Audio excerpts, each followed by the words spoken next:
নমস্কার বন্ধুরা, এটা আমার কন্ট্রোভার্সি চ্যানেল। এছাড়াও আমার মাই লাইফ স্টোরি ব্লগ, এটা ডেলি ব্লগ চ্যানেল আছে। তো যাই হোক, এই চ্যানেলেই দিচ্ছি ভিডিওটা। টাইটেল থাম্বনেল দেখে বুঝতেই পেরেছো যে ভিডিওটা কি রিলেটেড হচ্ছে। হ্যাঁ, আলপনার বর আমাদের বনগাঁতে এসেছে, আমাদের বাড়ি থেকে 10 মিনিটের দূরত্ব। তো আমি আর আমার বরমশাই যাচ্ছি। গতকালকে ওনার সাথে কথা হয়েছিল, উনি কমেন্টসে যেহেতু ফোন নাম্বারটা দিয়েছিলেন, তাই সেখান থেকে আমরা যোগাযোগ করেছি। তো ওনার সাথে কথা হয়েছে, এখনও কথা হয়েছে। ভেবেছিলাম স্টেশনে গিয়ে আগামীকাল দেখা করব, কিন্তু কয়েকটা আর্জি নিয়ে ওনার কাছে যাচ্ছি। সেটা আমার বিষয়ে একদমই নয়, কিছু ক্রিয়েটরের উদ্দেশ্যেই যাচ্ছি। অবশ্যই আমি ভিডিও করছি, আমার তো অবশ্যই সেখানে আমার কিছুটা উদ্দেশ্য থাকবে, কিন্তু মেনলি আমি কয়েকটা আর্জি নিয়ে ওনার কাছে যাচ্ছি। জানি না উনি আমার আর্জি রাখবেন কি না, তবে চেষ্টা করব কিছু ক্রিয়েটরের জন্যে এইটুকু করার। আর হ্যাঁ, আমি এটা চাইলে মাই লাইফ স্টোরি ব্লগ, যে ডেলি ব্লগ চ্যানেল আছে আমার, ওখানে দিতে পারতাম, কিন্তু ওখানে সাবস্ক্রাইবার বলো এবং ভিউজ বলো অনেকটাই কম। সেজন্য এই সমালোচনামূলক যে ভিডিও করি এই চ্যানেলেই দিচ্ছি ভিডিওটা। উনি যদি পারমিশন দেন তবে ভিডিও করতে পারবো, যেহেতু আমি ইন্ট্রোটা আগেই শ্যুট করছি, তাই আমি আগে থেকে বলে রাখছি। আর ভিডিওটা কন্টিনিউ দেখো, তাহলে বুঝতে পারবে যে কি আর্জি নিয়ে আমি ওনার কাছে যাচ্ছি। আমরা এখনই বেরোবো এবং তার আগে মিষ্টি নেব, কারণ উনি এক বন্ধুর বাড়ি এসেছেন। আমি তো ভেবেছিলাম অন্য কোনো কারণ। যাই হোক, দেখো, আমরা যারা সমালোচনা করি, ঠিক আছে, তারা কেউ কারোর শত্রু না। তার জন্য কেউ কারোর বিরুদ্ধে কেস করো না। দেখো, তোমরাও হয়রানি হবা, যে করবে সেও হয়রানি হবে, আর যার বিরুদ্ধে করা হবে সেও হয়রানি হবে। আলটিমেট আমরা তো কোনো অসৎ কাজ করিনি, কারোর প্রাণ নিয়ে নিইনি। তোমাদের অপছন্দ হলে ডাইরেক্ট বলে দাও যে এই জায়গাটা ভুল, এই জায়গাটা সংশোধন করার। তো নেক্সট ভিডিওতে অবশ্যই সংশোধন করে নেব, কিন্তু কেউ কারোর বিরুদ্ধে কেস করো না। আজ ইউটিউব আছে, কাল হয়তো থাকবে না, তাই না? অন্য কোনো প্ল্যাটফর্মে আমরা সবাই কাজ করব, তবে কেউ কারোর বিরুদ্ধে কেস করো না। তোমরা সরাসরি যোগাযোগ করে সরাসরি কথা বলো, তাকে বোঝানোর চেষ্টা করো। এটাই আমার বলার বিষয়। আমি ওনাকে ভেবেছিলাম যে উনি ওই নাকড়াকুড়ি থেকে বনগাঁতে কেন আসছে, আমি তো অন্য রকম ভাবনা চিন্তা করেছিলাম। সেই ভাবনা চিন্তা করে অন্য একজনকে ফোনও করেছিলাম। কাকে ফোন করেছিলাম সেটা এই মুহূর্তে আমি বলছি না, এবং তাকেও অনুরোধ করব সেও যেন না বলে, কারণ আমাদের আলটিমেট তো এখানে কাজ করতে হবে। তো সেক্ষেত্রে সবাইকে সবার পার্সোনাল সিক্রেটটা বজায় রাখা উচিত। তো এই হলো ব্যাপার। তারপরে শুনি যে না, উনি ওনার বন্ধুর বাড়িতে এসেছেন, এবং আমি তাহলে ভাবলাম যে আমি ভিডিওর মাধ্যমে অনেকবার তাকে বোঝানোর চেষ্টা করেছি, কয়েকটা বিষয়, কয়েকটা আর্জি রেখেছি, এবং আলপনার যে মৃত্যুটা কিভাবে হলো আমরা সেই বিষয়টা এখনও জানি না।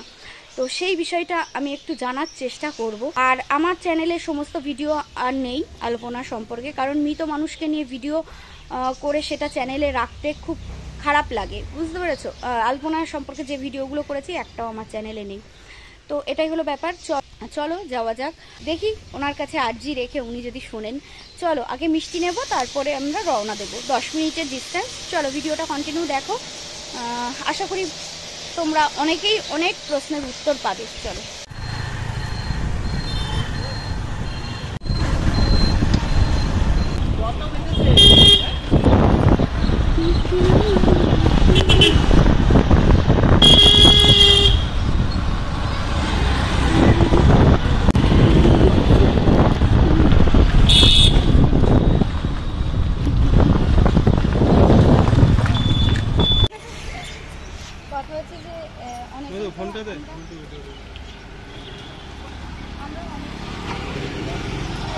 ভিডিও করেছি, হ্যাঁ, এখন কি বলুন তো, ছট্টাকের মতো ইউটিউবার বুঝতে পারবে। এবার অনেকেই জানে না যে কি নিলে বা কি থাম্বনেল ইউজ করতে গেলে তাকে পারমিশন নিতে হয়, না, অনেকেই তো জানে না। তো সেক্ষেত্রে ক্যামেরা হচ্ছে, তো সেক্ষেত্রে দাদার কাছে অনুরোধ করবো যে ছোটো ছোটো অনেক ইউটিউবার আছে, তো হ্যাঁ, তাদের সাইডটা যদি একটু তুলে নেয়। তারা অন্যায় করেছে, বুঝতে পারেনি হয়তো অনেকে। আমি এই ভিডিওর মাধ্যমে আপনাকে বলেছিলাম, হ্যাঁ, আমি অনেক জায়গায় দেখেছি অনেকে ভিডিওতে আমার কথা একটা বুঝতে হবে। হ্যাঁ, সে তো আমি স্ট্রাইক দিয়েছি, এবার একজন আমি দেখাবো চ্যানেল, এদিকে এদিকে দেন।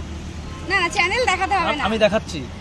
আমার চ্যানেল থেকে 30টা 40টা করে ভিডিও নিজের চ্যানেলে আপলোড করেছে। এটা অনেকেই বুঝতে পারে না যে এগুলো করেছে 1 নাম্বার। এবার আমার ভিডিও নিয়ে ও একটা তার ভিডিও ক্লিপ ব্যবহার করতে পারে তার ভিডিওর মধ্যে, কিন্তু আইডেন্টিক্যালি আমার ভিডিও ও ডাইরেক্ট ডাউনলোড করে এসে তার চ্যানেলে দিয়ে দিচ্ছে। কখনোই সম্ভব না, উচিত না, একদম উচিত না। What is this? না না, একদম ঠিক। এটা তো উচিতই নয়, কিন্তু এরা কি করে মানে এটা তো অপরাধ। কিন্তু ছত্রাকের মতো গজিয়ে গেছে প্রচুর ইউটিউবার যারা না জেনে শুনে যে ভিডিও দেখে তুমি সেই বিষয়ে তুমি কথা বলো, কিন্তু তার কন্টেন্ট তুমি নেবে কেন? আমি বলছি একটা কথা, যারা ইউটিউব ফেসবুক সোশ্যাল মিডিয়ায় কাজ করে তারা জানে সব যে অন্যের কন্টেন্ট নেওয়া যাবে না, অবশ্যই 100% জানে, কিন্তু সবাই ভেবেছে যুগান্তর ছেলেটা কিচ্ছু জানে না, ওর ওয়াইফই সব জানতো, ও কিচ্ছুই জানে না, ফালতু ফল। আমরা যদি ওর থেকে ইউটিউব থেকে ভিডিওটা নিয়ে নিই ও কিচ্ছু করতে পারবে না। কিন্তু সবাইকে আমি এতটুকু বলতে চাই যে আমি ইউটিউব প্ল্যাটফর্মে নেমেছি, অতটা সহজ ভেবো না ও ইউটিউব প্ল্যাটফর্ম। সেই তো অবশ্যই বুঝে সুঝে অনেক 4-5 বছর খেটেছি আগে ইউটিউবের পেছনে, আমি আর আলপনা, ঠিক আছে, খেটে আজকে এই জায়গাটা তৈরি করেছি। মানুষ ভালোবেসেছে, কৃষ্ণকে ডেকেছি সবসময়, আজও অবধি কোনোদিন অন্যায় করিনি। আমার ওয়াইফ মানে আমি এমন ভালোবাসতাম আলপনাকে, আজকে আমার বাসায় আলপনা নেই, মনে হচ্ছে জগতের কোনো কিছু আমাকে ভালো লাগছে না, আমি কোথায় যাব আর কোথায় না যাব, আমার মানে এত খারাপ লাগছে যা আমি কল্পনাও করতে পারি। আমার জীবন ছিল আলপনা, মানে কি বলবো, আমি এটা বলার ভাষাই নাই। আলপনার সঙ্গে আমার যে সম্পর্ক ছিল না সেটা আমি বোঝাতে পারবো না। কিন্তু একটা যে ওই যে 6 যখন ও যে ভিডিওটা করেছে, যে সেই ভিডিও আমি বড় ভিডিও যদি সত্যি আগে দেখতাম, এখন আফসোস হয়। তারপর ব্লাড মানুষ অতটা আমি গুরুত্ব দিইনি, যারা আমাদেরকে ভালোবাসে তারাই বলছে ব্লাড নাকি ভুল দেওয়া হয়েছে। না এটা একটা আমার শরীরে যদি এবি পজিটিভ ব্লাড থাকে, এবি পজিটিভ সবাই নিতে পারে, সব রক্ত নিতে পারে, ইউনিভার্সাল ডোনার তো ঠিক আছে, কিন্তু এখনকার দিনে ওই সমস্ত জিনিস চলে না। ওগুলো গত 10 বছর আগে চলতো যে এবি পজিটিভ সবার রক্ত নিতে পারে, কিন্তু এখন তোমার যদি এবি পজিটিভ থাকে তোমাকে এবি পজিটিভই নিতে হবে, ওই সমস্ত চলবে না। প্রথম কথা আমি বলি, আমার ওয়াইফের ও নেগেটিভ ব্লাড, এটা নিয়ে আর বলতে চাই না, কত বলবো আর বলো। এবার আমার ওয়াইফকে যদি আমি এবি পজিটিভ দিই তাহলে সে বাঁচবে? ওকে 5 দিন 6 দিন আগে ওর শরীরে 4 বোতল ব্লাড দেওয়া হয়েছে। কয়েকদিন আগে আমরা মানে ফেসবুকে ইউটিউবে লাইভ করেছিলাম মনে হয়, হ্যাঁ, কত ভালো হাসি খুশি স্টেশনে বসে লাইভ, ঠিক আছে, যেই মানুষটাকে কলকাতায় নিয়ে এসেছি, ভালো মানুষ, কত বড় অ্যাপেলো হসপিটালে ভর্তি করেছি, সেই মানুষটা আমাদের কাছ থেকে চলে গেল। আজও ওর কি হয়েছে, এবার একটা তোমাকে ধরো তোমার হাজবেন্ড হসপিটালে ভর্তি করলো, ডাক্তার তোমার সঙ্গে কনসাল্ট করলো না, ঠিক আছে বা এই ব্যাপার, কিন্তু ওরা কি যে ট্রিটমেন্ট করলো ভেতরে, আমরা কিভাবে বুঝবো বলো তো? ওরা ভুল করলো না ঠিক করলো না কি করলো সেটা ওদের কাছে জানতে হবে। আমাকে নিয়ে তোমাদের যদি প্রবলেম হয়, আমার শাশুড়ি মাকে নিয়ে, আমার ওয়াইফকে নিয়ে, তোমরা হসপিটালে যাও, আমি তো বলে দিচ্ছি অ্যাপেলো হসপিটাল, ওখানে আমার ডাক্তারের নাম ডক্টর দেবমাল্য ভট্টাচার্য, হেমাটোলজিস্ট। আমার ওয়াইফের পেছনে একটা দুটো ডাক্তার না, 15-16 জন ডাক্তার ঘিরেছিল, কারণ অল্প বয়সে। আর আমি যে সিচুয়েশনের মধ্যে মোকাবিলা করছিলাম, আমার পাশে কেউ ছিল না, এই পৃথিবীর কেউ ছিল না, শুধু আমি ছিলাম আর আমার গুরু গোবিন্দ ছিল। একটা ছেলে ছিল, সেই ছেলেটার বাড়ি নৈহাটে, ওর নাম শুভজিৎ, টাইটেলটা জানি না। ও আমাকে একটু হেল্প করেছে, একটু না ভালোই হেল্প করেছে, কিন্তু মানে আমরা কোনোদিনও ভাবিনি যে আলপনা আমাকে ছেড়ে চলে যেতে পারে।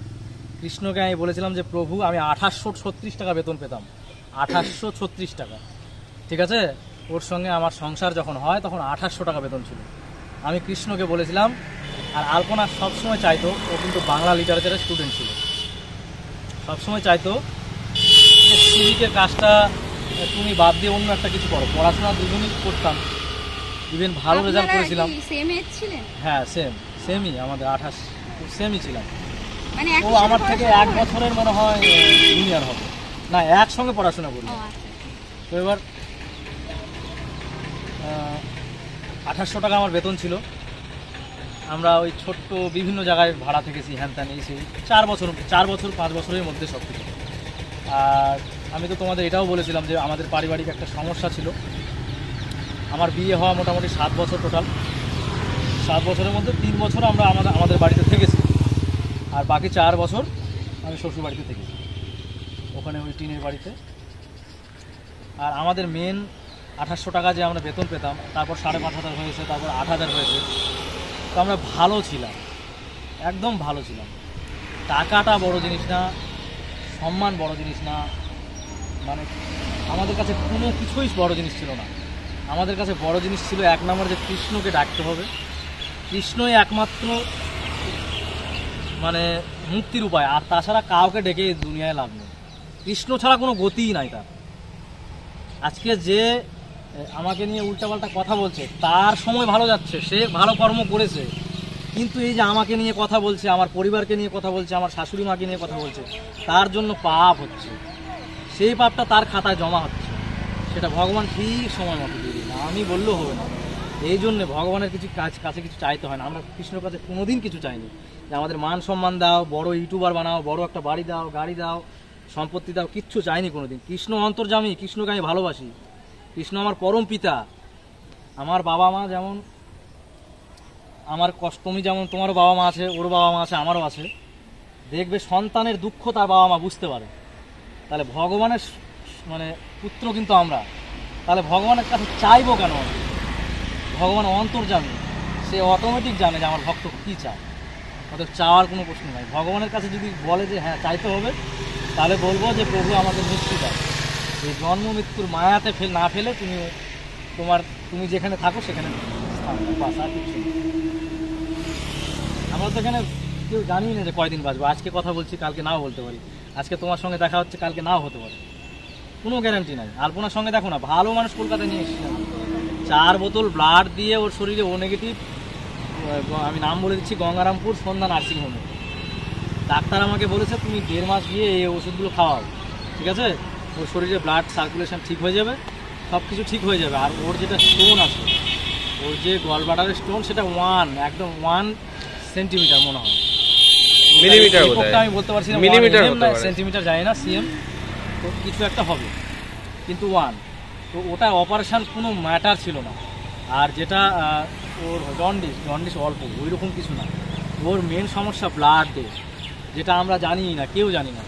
ওই হসপিটালে থ্যালাসামিয়া যদি একটা লোকের থাকে, তাহলে তো তাকে বছরে বছরে, মাসে 6 মাসে অন্তত ডেথ সার্টিফিকেটের রিপোর্টে লেখা আছে যে আমি দেখতে হবে ফেলিয়ার, হ্যাঁ মাল্টিপল অর্গান ফেলিয়ার, এটাই ডিজিজ। হ্যাঁ, মাল্টি অর্গান ফেলিয়ার মানে অঙ্গ প্রত্যঙ্গ বিকল হয়ে যাওয়া, ইন্টারনাল অর্গানগুলো আর কাজ করছে না। ডেথ ডিজিজ যেটা লেখা আছে ওদের, যেটা ডিসচার্জ সার্টিফিকেট, সেখানে আমরা এতদিন ধরে চ্যানেলটা করছি, কেউ জানতো না যে ওকে ব্লাড দিতে হবে। আমি বলছি তো, ওর থ্যালাসামিয়া ছিল না, ক্যান্সার ছিল না, কি ছিল, ডাক্তার বলছে ক্যান্সারও না, ওর ডিজিজটাই ধরতে পারেনি ডাক্তার, ধরতেই পারেনি ওর, যে ও কি কারণে মারা গেল। ওরা বের করেছে যে এই কারণে মারা গেছে, যে ওর মাল্টিপল অর্গান ফেলিয়ার, ঠিক আছে। কেমো বলতে ওগুলো তো আমরা বুঝি না, ওটা কি কারণে দিবে জানি না, একটা কেমোর কথা ওরা বলছিল। আমি বললাম ঠিক আছে দিতে হবে, তাহলে দেন, কিন্তু ওর শরীর ওকে পারমিট করতে হবে। কিন্তু মানুষটা ভালো, একদম ভালো একটা মানুষকে আমি ভর্তি করে সেই মানুষটা চলে গেল। এতটুকু আমি কৃষ্ণকে বলতে চাই, এই ক্যামেরার সামনে বলে বলছি না, এতটুকু বলতে চাই কৃষ্ণকে, যে কৃষ্ণ তুমি আমাকে নিয়ে যারা কথা বলছো তাদের ক্ষমা করে দিন। আপনি কালকে মায়াপুর যাবেন?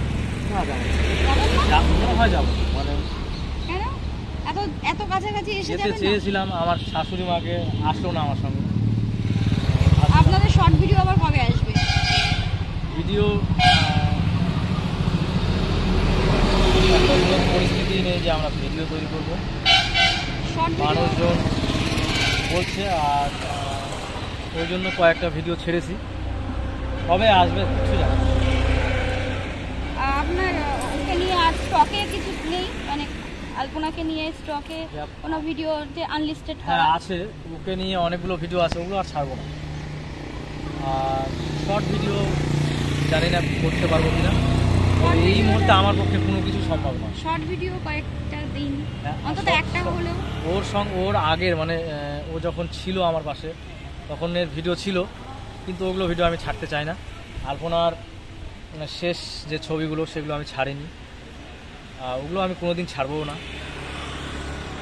আর এতটুকুই বলতে চাই ক্যামেরার সামনে যে আলপনাকে আমি ভীষণ ভালোবাসি। এটা আমি ভাষায় প্রকাশ করতে পারবো না কারো কাছে, এটার জন্য আমি মানে কোনো কিছু বলতে চাই না। এতটুকুই বলতে চাই যে ওকে খুব ভালোবাসি। ওকে শুধু আমার মানে স্ত্রী না, শুধু আমার স্ত্রী মনে করতাম না, ওর সঙ্গে আমার রিলেশন অন্য কিছু ছিল। যেদিন কলকাতায় নিয়ে যাই সেদিন থেকে প্রায় 10 দিন মতো আমি কিছু খাইনি, শুধু একটু ফল একটু খেয়েছি। আর কলকাতায় গিয়ে 2বার ভাত খেয়েছি, জল দিয়ে গিলে ভাত খেয়েছি, জল দিয়ে।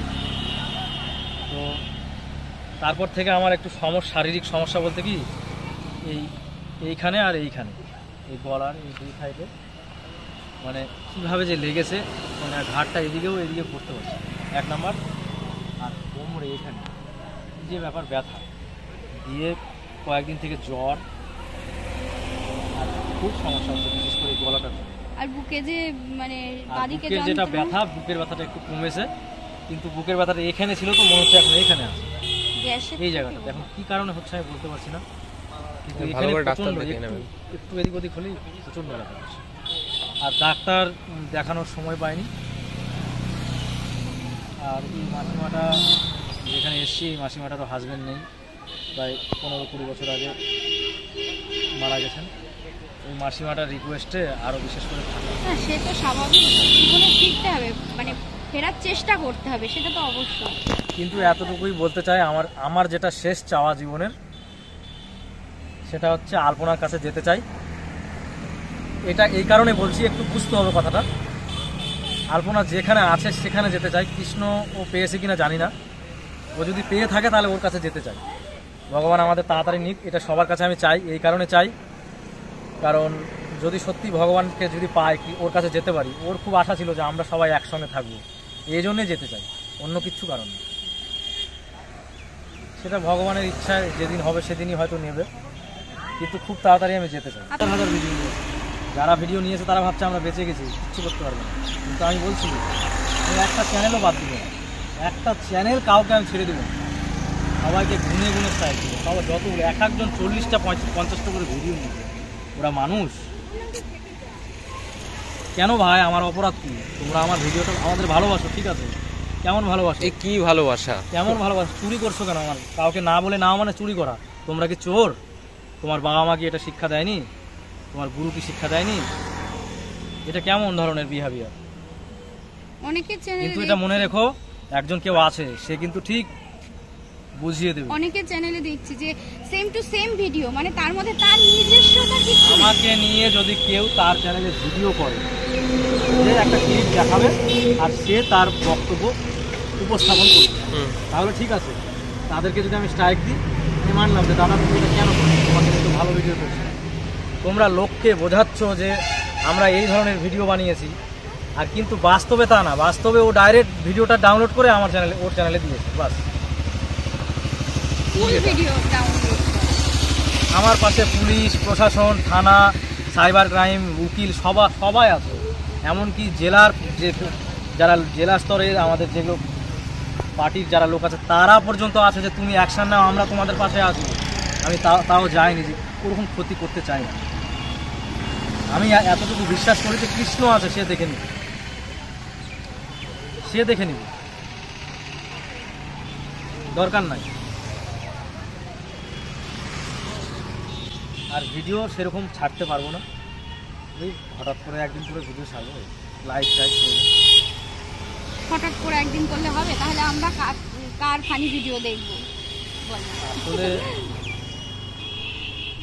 নিজে জানি না, কি শরীর খুব খারাপ, এটা হচ্ছে কথা। তবে কাকিমাকে দেখলাম অনেকটাই সামলাতে তো হবে। এবার সেক্ষেত্রে কাকিমাকে এই কাজের মধ্যে রাখলে তাও একটু মনটা অন্যরকম থাকবে, কিন্তু চুপচাপ বসে থাকলে আরও বেশি ডিপ্রেশনে যাবে। আর অ্যাকচুয়ালি ভিডিওর মধ্যে ওই কিপ্টে শাশুড়ি বেশি ফেমাস। আপনাদের ভিডিওতে কিপ্টে শাশুড়ি বেশি ফেমাস, মানে কাকিমাই বেশি ফেমাস। 11 জন খেলোয়াড় খেলে, কিছু প্লেয়ার আছে যারা গড়ে মানে এভারেজ ভালো খেলে, মানে বেশিরভাগ ম্যাচ ভালো খেলে, বেশিরভাগ ওরা পারফরমেন্স বেশি ভালো খেলে, ভালো করে, ঠিক আছে, যার ফলে টিমটা জেতে। তো আমার শাশুড়িটা সেরকম, আমাদের যে চ্যানেলটা আমরা করেছি, আমার শাশুড়ির পারফরমেন্স সব থেকে বেস্ট। মানে আমার চ্যানেলের মেন হিরোইন হচ্ছে আমার শাশুড়ি, ঠিক আছে?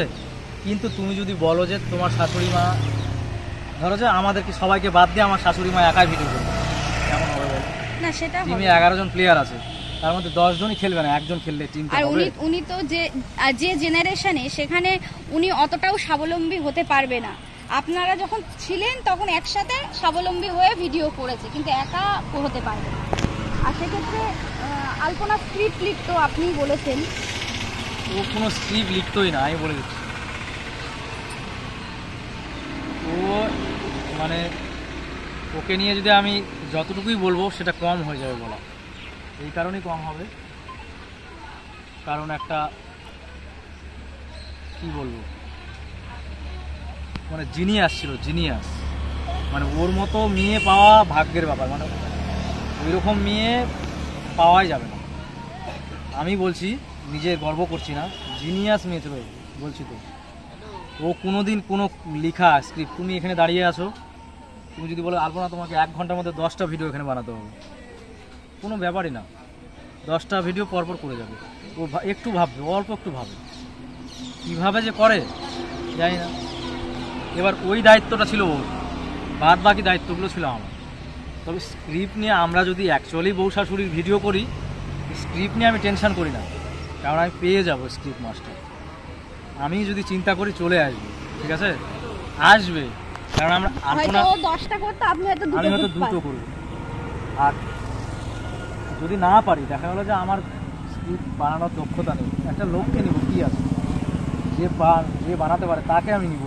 ওটা নিয়ে আমি একদম ভয় করি না, বা ভয়ও পাই না। আর একটা মেয়ে লাগবে তো, মানে চ্যানেলে বউ শাশুড়ি যেহেতু, আশা করি মেয়ে কোনো একজনকে আমি সেরকম কাউকে, একজন ইনোসেন্ট মেয়ে, সৎ সরল মেয়ে পাবো আশা করি। কিন্তু বর্তমানে ওই সমস্ত ইন্টেনশান আমার মধ্যে নেই। বর্তমানে শরীর ভীষণ খারাপ, কে কেমন আছে জানি না, আমি ভীষণভাবে দুর্বল হয়ে গেছি আলপনা। আর এই যে ঘাট মানে ঘোরাতেই পাচ্ছেন, আর সেক্ষেত্রে আমাদের বন্ধাতে অন্তত ডাক্তার দেখিয়ে নিন। আর আমি বলি, আলপনাকে মানে কী যে বলবো, এগুলো কথা বলা খুব কঠিন। যেদিন আমি নিয়ে যাই 14 তারিখে আমাদের ওখানে, সেই দিন আমাকে চ্যাংদোলা করে গাড়ি থেকে 6-7 জন তুলে ভিতরে নিয়ে চলে গেছে। আলপনার কাছে আমাকে যেতেই দেয়, কি বলবো। ওখান থেকে আমাকে, ও আলপনা আমার জীবন, কি বলবো, ওকে যে আমি এটা জড়িয়ে ধরবো শেষ যে জীবনের, ওটাই করতে দেয়নি আমাকে, জানো? এটা কি এটা কি জিনিস, এটা ঠিক হয়েছে? কেন করতে দেয়নি জানি না, কি আমি দেখলে কি হবে না হবে, বা আরো লোক, আরে ভাই মানুষটা চলে গেছে একটু দেখতে দে, ওটাও করতে দেয়নি, দেখতেই দেয়নি। মানে এই যে গাড়িটা গিয়ে রাস্তায় দাঁড়িয়েছে, ডান দিকে আমার শাশুড়ি মা ছিল, আর বাম দিক থেকে আমাকে নিয়ে ওই ভিতর দিকে চলে গেছে, বুঝলাম। যাক, আপনি গাড়িতে ছিলেন না?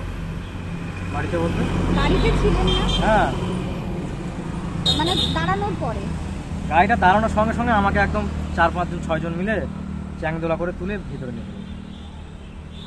নিয়ে সাইডে, রোডের সাইডে একটু ভেতর দিকে ঘুরে যেত সবাই।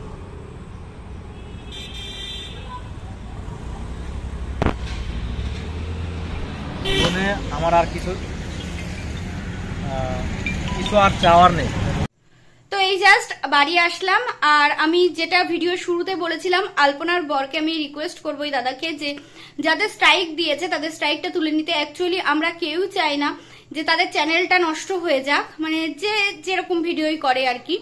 তো আমি ওনাকে রিকোয়েস্ট করেছিলাম, আর উনি আমাকে অফ ক্যামেরাতে ওনার পেজ দেখালেন। তো সেখানে প্রচুর ফেক পেজ তৈরি হয়েছে। অ্যাকচুয়ালি আমি ফেসবুক করি না, তো ইউটিউব সম্পর্কে আমি জানি, যে আমি অনেকের কান্না করা ভিডিও দেখেছি, সেই জন্য আমার মনে হয়েছিল যে যদি একবার রিকোয়েস্ট করে, কারণ বাড়ির এত কাছাকাছি 10 মিনিটের ডিস্টেন্সে উনি রয়েছেন, তো যদি একবার কাছাকাছি দেখা করে বলা যায়। তো আমি বলেছিলাম, উনি অনেক কথাই তো বললেন, তারপরে উনি আমাকে এইটুকু আশ্বস্ত করলেন যে যারা যারা চাইছো যে স্ট্রাইক তুলে নেওয়ার জন্য, তাদেরকে উনি বলেছেন যে ওই মেল আইডিতে ওনার সাথে যোগাযোগ করতে, উনি তাদেরকে স্ট্রাইক তুলে নেবেন। আর যে সমস্ত ফেক পেজ তৈরি হয়েছে তারা সাবধান হয়ে যাও, কারণ উনি কিন্তু সবাইকে এখন স্ট্রাইক দেবে। আর তাছাড়া উনি এটাও বললেন যে ইউটিউবে যত ওনার ভিডিও ডাউনলোড করে যত মানে ছোট অল্প ছাড়ুক আর পুরোটাই ছাড়ুক, যাই ছাড়ুক, তো সবাইকে উনি কিন্তু স্ট্রাইক দেবে। সেক্ষেত্রে তোমরা একটু সাবধান হয়ে যাও, আগে থেকে তোমরা ওই ভিডিওগুলোকে প্রাইভেট করে দাও, কারণ হচ্ছে উনি সেটা করবেন, সেটা বলেছেন, এইটুকুই। আর ওনার সাথে কথা হলো এবং আমি বলেছি, রিকোয়েস্ট করেছি যাতে ভিডিও ছাড়েন। উনি এসেছিলেন ওনার বন্ধুর নিমন্ত্রণে, তো সেখানে একটা অনুষ্ঠানও চলছিল, তো আমরা বাইরে দাঁড়িয়ে বেশ সময় কথা বলেছিলাম। ওনাদের বাড়ির লোক আমাদের ভেতরে যেতে বলছিলেন, কিন্তু আমরা যাইনি। আর ওনার নিজেরও শরীর খারাপ, তো ওনাকে বললাম ডাক্তার দেখাতে। আর উনি মায়াপুরে যাবেন কিনা সেটা শিওর ভাবে বললেন না, বললেন শাশুড়ি মাকে নিয়ে যাওয়ারই ইচ্ছা, আর 4-5 দিন পর উনি পিণ্ড দিতে যাবেন গয়াতে, সেটাও বললেন। আর কাঁদছিলেন যে উনি শোকটা কোনো রকমে ভুলতে পারছেন না। দেখো, ওটার সান্ত্বনা দেওয়ার মতো তো আমার কাছে ভাষা নেই। তো আমি বললাম যে আপনি একটু শোকটা কাটিয়ে উঠে অবশ্যই ভিডিও দিন। উনি কথা দিলেন যে হ্যাঁ চেষ্টা করব, আগের মতো না পারলেও চেষ্টা করব ভিডিও দেওয়ার, এটুকুই। আর উনি বোধহয় কালকেই চলে যাচ্ছেন। আর আমি ডাক্তার দেখানোর কথা বলেছি। তবে হ্যাঁ, তোমরা যারা ইউটিউব হোক আর ফেসবুক হোক, যারা ওনার ভিডিও ডাউনলোড করেছো, দিয়ে ভিডিও দিয়েছো বা থাম্বনেলে ছবি ইউজ করেছো, তাদেরকে আমি অনুরোধ করছি যে তোমরা সেগুলো রিমুভ করে দাও। আর যাদের যাদের স্ট্রাইক এসেছে তারা অবশ্যই ওনার ইমেল আইডিতে যোগাযোগ করো, উনি কথা দিয়েছে যে স্ট্রাইক তুলে নেবে। এইটুকুই আমি ওনার কাছ থেকে সিওরিটি নিয়ে এসেছি। আদার্স উনি নিজেও জানেন না। সত্যি আমার দুটো আর্জি ছিল যে কি হয়েছিল আলপনার। উনি নিজেও বললেন যে ডেথ সার্টিফিকেটে লিখেছে মাল্টি অর্গান ফেলিওর, এটা তো কমন, ডাক্তাররা এটাই লেখে, কিন্তু কেন মাল্টি অর্গান ফেলিওর হলো সেই বিষয়ে উনি বলছেন যে আমি তো সুস্থ মানুষকে দিয়েছিলাম, কি হয়েছে সেটা উনি বলতে পারলেন না। যাই হোক, আর যে মানুষটা নেই সেই সম্পর্কে আর বেশি নাড়াচাড়া করলে ওনার স্মৃতিটাও আবার দগদগে হয়ে উঠবে, যেটা মানে আমরা চাই চাপা পড়ে যাক কিছু, যদিও সারা জীবনে সেটা চাপা পড়ার নয়, তবুও দগদগে হয়ে উঠবে। সেই জন্য আমি আর বেশি এই বিষয়ে কথা বললাম না। তবে হ্যাঁ, যাদের যাদের চোখের জল পড়েছে তাদের জন্য আমি আর্জি নিয়ে গেছিলাম যে যদি স্ট্রাইকটা তুলে নেওয়া হয় তো উনি স্ট্রাইকটা তুলে নেবেন সবার। আর যাদের যাদের এখনো স্ট্রাইক পড়েনি তারা আগে থেকে থাম্বনেল থেকে শুরু করে ওনার ভিডিও যারা ডাউনলোড করেছো অল্প হলেও সেগুলো কিন্তু তোমরা প্রাইভেট করে দাও। এইটুকুই আমি তোমাদের কাছে বলতে পারি। আর একটা কথা, যে আমি ভিডিও শুরুতে বলেছি, আমি ওনাকেও বলেছি যে আমাদের সবারই ডেলি ব্লগ চ্যানেল আছে, যারা কন্ট্রোভার্সি করি সবারই আছে। আমার যেমন মাই লাইফ স্টোরি ব্লগ, এবং যারা যারা আছে সবার একটা করে ডেলি ব্লগ চ্যানেল আছে। ডেলি ব্লগ চ্যানেলে ভিউজ হয় না বলেই আমরা সমালোচনামূলক ভিডিও করি, সেখানে মানুষ দেখতে আসে। তো আমি বললাম যে দাদা আমাদের তো কোনো রকম ভাবে উপায় নেই। তো উনি সেটা বুঝলেন এবং উনি বললেন যে আমি কোনো আইনের দিকে যাব না, কারণ হচ্ছে আমি জানি যে আইনের দিকে গেলে ফালতু হ্যারাসমেন্ট হবে এবং ওনারও তো সময় নষ্ট, তাই না? বলছে আমি কৃষ্ণের উপরে ছেড়ে দিয়েছি, উনি বিচার করবেন। তো কারোর দিকে কোনো আইনের দিকে উনি যাবেনই না, ঠিক আছে? তাই যারা যারা যে সমস্ত কন্ট্রোভার্সি ক্রিয়েটারের উপর দিয়ে আইনি পদক্ষেপ নিচ্ছ, কন্ট্রোভার্সি ক্রিয়েটাররা কেন কন্ট্রোভার্সি করে সেটা আগে ভাবতে হবে। আইনের আওতায় এনে তার ফাও তার যেটুকু ইনকাম করে সেটুকু তো চলে যাবে, ফালতু হ্যারাসমেন্ট হচ্ছে। তো সবার বিচার বুদ্ধি দিয়ে একটু ভেবে দেখা দরকার। তোমার ভালো লাগছে না ডাইরেক্ট কথা বলো, আমি যেমন ডাইরেক্ট কথা বললাম, আমি তো ভেবেছিলাম অনেক কিছু, ঠিক আছে, কিন্তু ডাইরেক্ট কথা বলে বোঝা গেল। আর তাছাড়া আমি কালকে ফোনে শিওর হয়ে গেছিলাম উনি এখানে এসেছেন শুধুমাত্র ওই অনুষ্ঠানে নিমন্ত্রিত ওনার বন্ধুর মেয়ের অন্নপ্রাশনে।